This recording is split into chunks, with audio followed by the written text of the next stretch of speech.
So we're now moving on to what happens after you've discovered plagiarism or a problem with something that you've actually published. So, unfortunately, things change. And it's a nice quotation from a publication saying the web is by nature an interactive environment. However, online journals are mostly static and benefit from their traditional role as a never-changing scholarly record. One of the constants with the scholarly record is that we do consider that a publication, once it has been made, needs to retain its access point so that it builds on knowledge and so that we do not lose knowledge. And it's part of the reason for the importance of archiving, that we can constantly refer to things that have been published previously. Isaac Newton made a famous statement that all knowledge is built on the shoulders of giants. So we use what has been known before and we then build and develop on that knowledge. And journals are part of that knowledge environment, as are academic books. And so we need archiving and constant referral so that we can constantly move forward. The problem is that, of course, contents do change, and whilst we need to retain the scholarly record, we also need to make sure that any readers are informed when there is a problem with something that's been published. So if you issue an errata or retractions or updates or enhancements, we need to inform people. And that little snapshot down there is just to show you that as early as 1789, the Philosophical Transactions of the Royal Society already had an erratum. So errata are not new, and making mistakes online are not new. But they need to be informed to authors. And mistakes happen all the time. I mean, not all mistakes are fraudulent. People do make honest mistakes. And I particularly like this article, which is The Persistence of Error, a Study of Retracted Articles. And this article itself has got an erratum. So even an article about the persistence of error has itself been corrected. So corrections happen all the time. And the problem with retracted articles, so when you discover something that is so bad in something that's published that you need to actually effectively unpublish that article, to retract that article, how do we make sure that those articles in the online environment don't continue to be available somewhere and to continue to be cited? And there is quite a lot of concern about the number of retractions and the fact that the content remains available. Now, in the printed environment, there was nothing we could do. You printed an article in good faith, you published it, you distributed it. And if 1 year later you discovered there was a major flaw in that research, you could issue an erratum notice in the next printed version. But of course, somebody that had access only to the earlier article 1 year ago would never know that it had been retracted. But the online environment gives us an opportunity to link errata and retraction notices to make sure that people are kept aware. Now, there has been recently quite a big increase in the number of articles retracted. We're not entirely sure why this has happened, because we don't really believe that all of global academia has suddenly become fraudulent and is suddenly working really badly. And we think that the rise of retractions is due to improved services like cross-check of identifying when there are problems. And this has led to a rising amount of retractions. And you'll be glad to know that there are more retractions in the highly impact journals than there are in the other journals. So if you're a low impact journal, you can expect fewer retractions, which is at least one thing to feel good about when you're comparing yourself against a more high-ranking journal. So there's increasing retractions, and they still remain available. And even when they are retracted, it's not always easy to know that they've been retracted. Now, these are some examples of how different publishers and different websites deal with retractions. Now, this is an article on PubMed Central, and this is really obvious. You know, a big red box, this article has been retracted, and then that watermark which says retracted on the article. So this is really nice. It's clear, but you can tell it's been retracted. And I should say at this point that general rule of good practice for journals is that you should never remove an article from your website once you have published it, because it should stay there as a published article, but if you want to retract it, you should make it clear, like this. Now, the reason for not removing the article actually goes back to the link problem. The fact that somebody has a link to your article, and when they go there, the article is no longer there, means it won't stop them citing it. So you need to tell people when they follow a link that there is a problem with the article. You mustn't just make the article disappear. The only time you should actively remove an article from your website is where there are legal problems or where there is possibly confidentiality problems. So, for example, if you have published something that then a lawyer contacts you and says what you have published is libelous or infringement of copyright, and we will sue you unless you take the article down, take the article down. But if it is a problem with the research that does not contravene any law, then you should not remove the article, you should issue a retraction notice. So here on PubMed Central, it's really clear. So when a reader comes to this, they know. But on PubMed itself, it's not always very clear. And here you can see they have said retraction in, but it's very small, so it's not as clear as a big red notice. And quite often retractions are delayed. So whilst the journal itself had retracted this article months ago, PubMed had not updated their record, so if you went to the article on PubMed, you had no knowledge of it being retracted. So it's not always clear, and there's big time delays. So there was the retraction notice, but it had not been picked up by PubMed. And on the publisher sites as well, publishers deal with retractions very differently. And they don't always link the notice saying that something has been retracted or has been corrected to the actual article. And you want to try and make sure that there is that link between a retraction notice and an errata or an update. So how do different publishers manage it? This journal, they've got the retraction notice. So this is the text saying why an article has been retracted. And you can see that they've put the word retraction on it. So at least there is a word retraction. And my misunderstanding. This article, they just added the word retraction to the title. And then at the bottom of the article, they said that it had been retracted. So this actually changed online. So they updated what they published online by adding the word retraction at the end of the notice. And hopefully also they updated their CrossRef metadata with that as well. And then the notice was actually added to the website at the bottom. But this is quite unusual. People don't normally do this. What's slightly more common is when you go to the article itself, you'll see here on AAAS, on the science site, in red, there's a correction for this article. So if you click there, it will take you to the correction.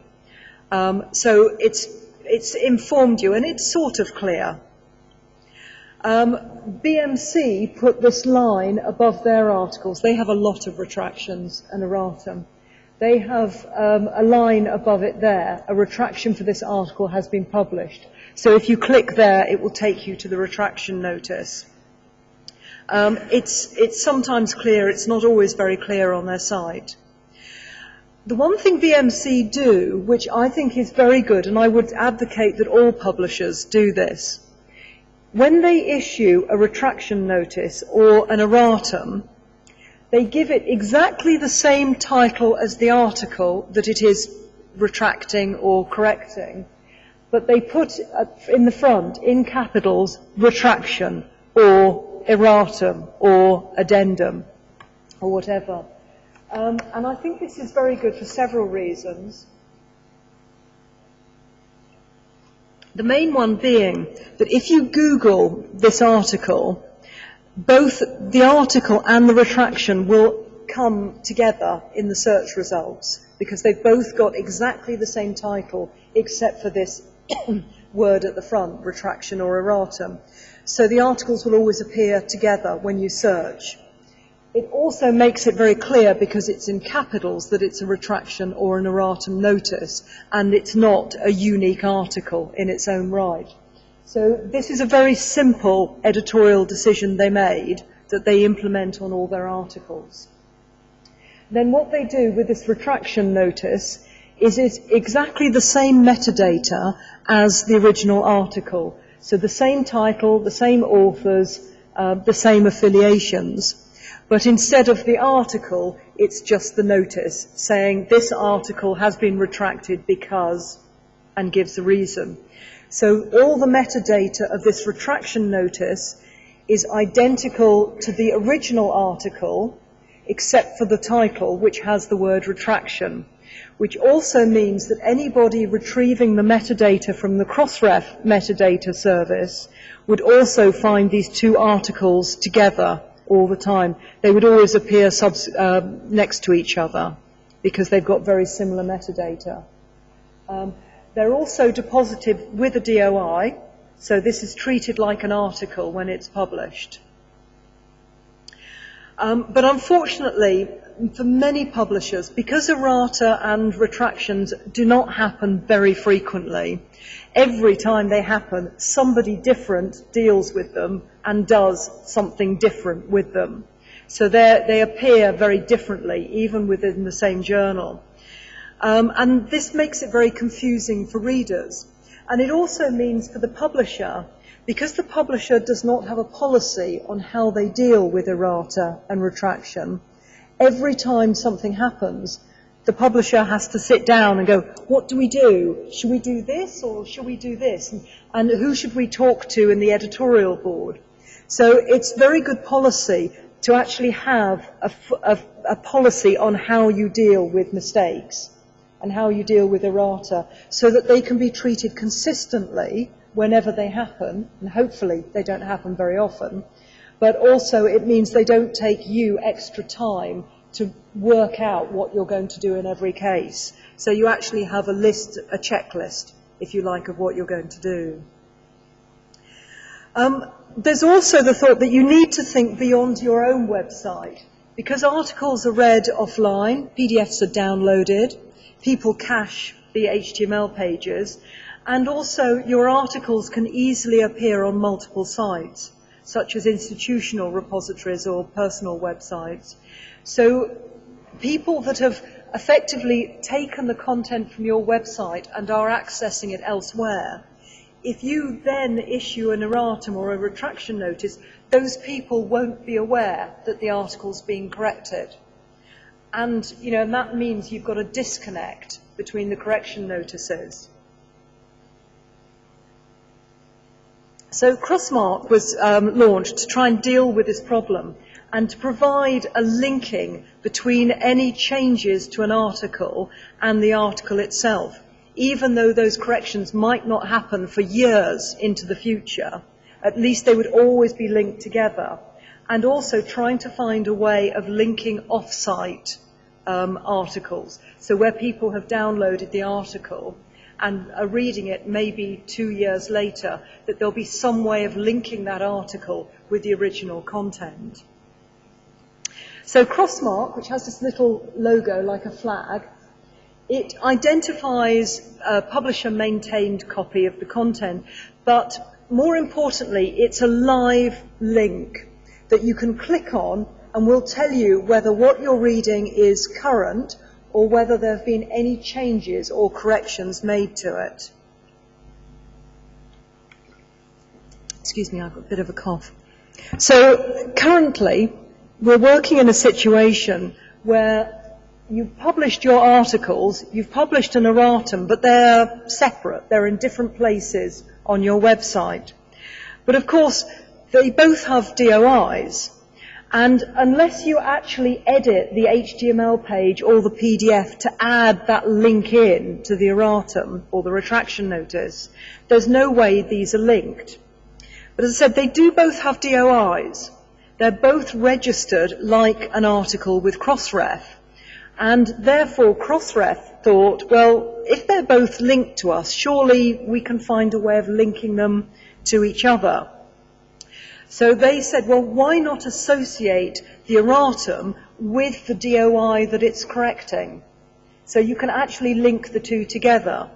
So you can say that this erratum with this DOI is associated with that article, with that DOI. Because that sort of intuitively makes sense. Once you've associated them, then you can start to link them together. So basically, this is exactly what happens with CrossMark. So when you click on CrossMark, it interrogates the CrossRef database and finds out if anything has been lodged with CrossRef that is associated with that content. And of course, it's a live link. It's a live checker. So if you check the article today, it might say, this is fine, no corrections. But if you check it tomorrow, it might say, we've just received a new DOI associated with this. So it's constantly being updated because it's a live interrogation, like a DOI link. It will go to the latest content.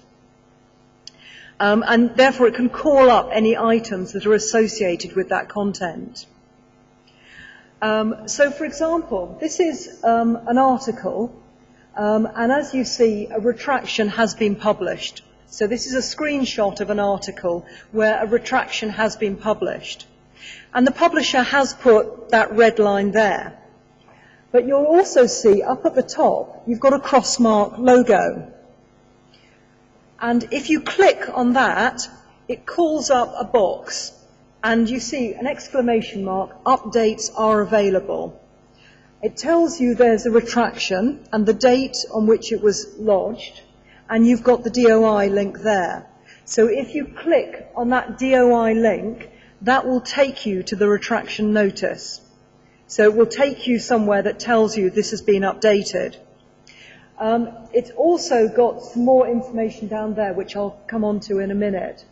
But this is like a live link that tells you when an erratum has been made. Now, if you remember, I said people will download your content, and the content they are likely to download is a PDF. But the good news is you can embed this link within a PDF.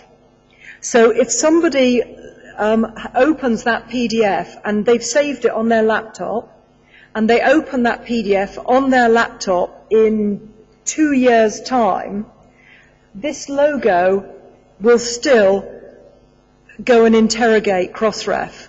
Of course, they have to be online when they're doing this. But when they open an article on their laptop, when they're online, by clicking that logo, it will go online, interrogate the CrossRef database, and tell them, in this case, the document is current. So there's no changes. But it can be used for more than that, because once you have the principle of this updated link, you can use it to add extra information about the article. So in addition to a retraction or an erratum, you might have published supplementary information about this article, and you can link that in with it. You can also use it to provide extra information which would be included within the metadata of the article, but which you would not waste space on your website to publish. So, for example, FundRef information, perhaps conflict of interest statements, publication history. You can really use it for a whole wealth of additional information that you would not normally publish with the article itself. And here, for example, on this journal, Science Editing, they use it for funding information and for the publication history. Now, just to say here, on the box there, you see at the top two tabs. One is status and one is record. And if I go back here, the status is the interrogation of CrossRef database to say whether an update has been added. And record is this optional data that you can add as part of the metadata. A few statistics about this. It launched in 2012, so it's only been going a few years. About 60 publishers have implemented it, but they've had 1.7 million deposits from CrossMark, so people are adding it to a lot of their content now. And it's part of, if you remember this morning, when I said about the DOI, when you put the metadata behind the DOI, some metadata is mandatory. You must include certain fields within your metadata. But there is a lot of extra metadata that you can add. And this is for things like CrossRef. So you can add this extra lines of metadata within your XML file. There's some statistics there. Okay, so now with the how to implement it, again, I'd like to turn over to Rachael to talk about how you implement CrossMark. And I should just say, while Rachel's coming up, I published an article about a year ago, and within 2 weeks I had to issue an errata. It's my article, I wrote it in Science Editor, and within 2 weeks a minor problem had been found in my article. My article was lovely, but there was a minor problem in it, so we had to issue an errata. And the publisher there used CrossMark, so you can actually see it live, and it was really good to see the way the publisher had implemented it and to enable the update to be made to the article. So it was a very good system. So I have seen it in action. Thank you.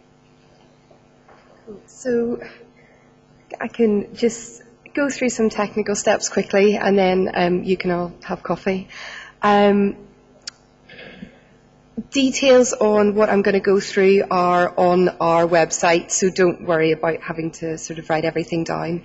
And I think actually I was working on CrossMark whenever it launched, and VGTU were one of the first publishers to implement it and roll it out. So Lithuania has a good history with CrossMark. In terms of participation, again, it's open to any CrossRef member who wants to implement the service.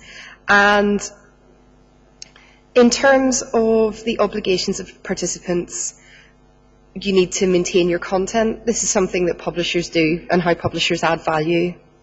Keep the CrossMark metadata up to date. So there's a specific section within the CrossMark metadata, CrossRef metadata that relates to CrossMark.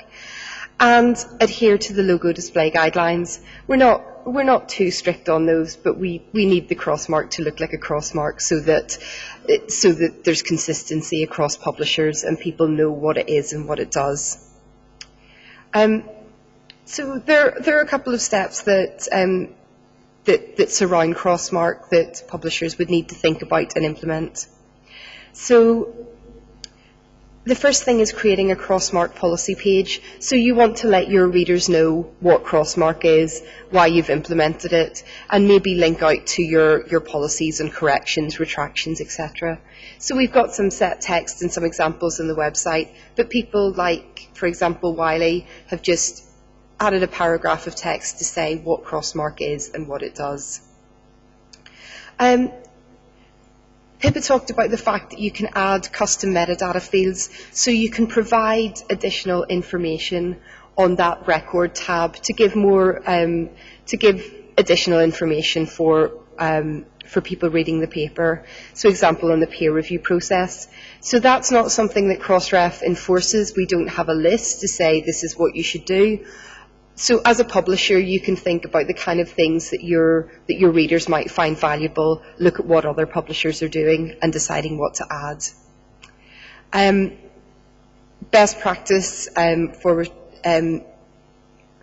is to assign a DOI for that page, just so that it can be linked to persistently within the CrossMark record box, and then just deposit that with CrossRef so that it has a DOI. Just to jump back. So you can see in this example, I'm linking to the CrossMark policy page, so that page that's telling the reader about what it is they're looking at, and that's a DOI is deposited for that. So it means, again, if your policy page ever moves, then you just go and update the DOI for that policy page and everything is updated. So it's a really small thing, but it just makes sure that the system works, and if you need to make an update, you just do it in one place and you do it centrally.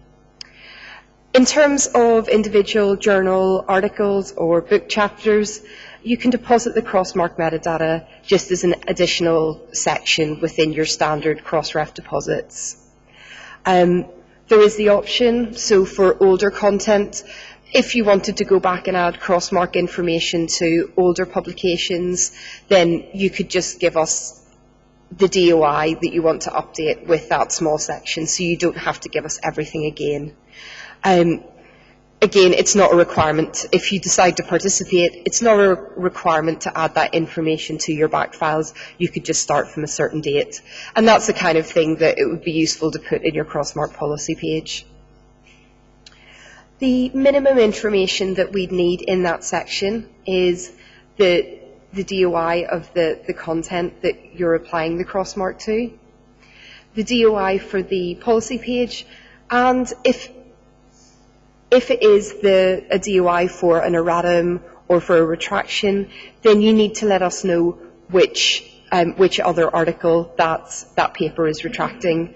There were some examples that there's one retraction notice actually updates maybe sort of 10, 15 papers. So again, you can do that. It is flexible. Keep your metadata up to date. Obviously, we ask for people to do that across everything. But if you do issue a correction, a retraction, or you want to communicate another update, then update your CrossRef metadata so that we can see, or a computer can see, that that's happened. Another way that CrossMark can be used is because we're getting that information within the CrossRef metadata, it means that it can be used by other people. So, for example, the ideal would be if the coverage was very good of CrossMark, then services, and some services have started to do this, but they could use that information within something like EndNote or other bibliographic management services. So say you were writing an article and you added a paper to your reference list, you put in the DOI, that those services could use the CrossMark metadata to bring back a message to say, hi, you're citing a DOI from a paper that's been retracted.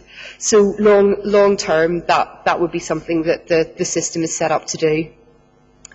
For the CrossMark, for the little logo to work, to be able to bring up the dialog box, the publisher needs to put the link into the landing page for the journal article, because that means there's a little script that runs whenever you click on that logo, and what it does is it searches for the DOI. This one's been cut off slightly. It searches for the DOI, and then it looks up the metadata related to that DOI. So it says, is there any updates associated with this DOI? And that's how it knows what to actually pull back and display in the dialog box. Logos and usage guidelines, as I said, we just want to make sure that there's a degree of consistency in what the CrossMark logo actually looks like, because the advantage of it is that an author going to lots of different publisher websites would have one way to check on if a paper had been updated, and that potentially that additional publication information. And we've got a little widget or a little script that publishers can just embed on their website so that the CrossMark logo works in that sort of smart way.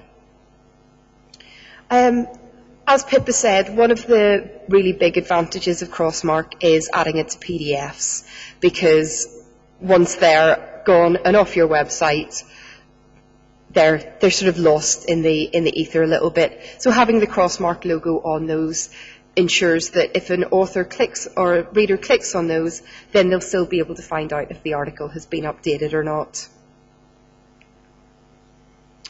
And then, as I mentioned, collecting and depositing that additional publication record information. We're really interested to see where that goes. And another example, and we touch upon this very briefly later, is one of the things, one of the projects that we're working on around CrossMark is one to link clinical trials. So if a clinical trial had an ID number or a DOI deposited, you could look within CrossRef to find other articles citing that clinical trial and link those together or show those on the CrossMark record tab. So there are quite a lot of possibilities both within the information that gets deposited and what that record tab can actually do in the longer term.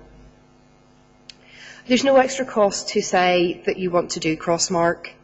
In terms of depositing the additional metadata for that, current content, it's an extra 20 cents per DOI, but again for back files it goes down to 2 cents. So that is something again to think about, and we're revisiting those fees, so they might change later this year. Hopefully they might even go down. So, as I said, there's a lot of, not necessarily that technical, but more detailed information on things like the XML schema, which I won't go into. But do have a look at the CrossMark website if you're interested in finding out more.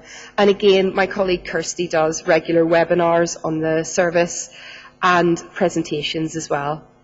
And this is the support site. This is incredibly useful, and we do update it regularly as changes come in or as more publishers start to participate. So that's kind of the touchstone of information for CrossMark. Thank you.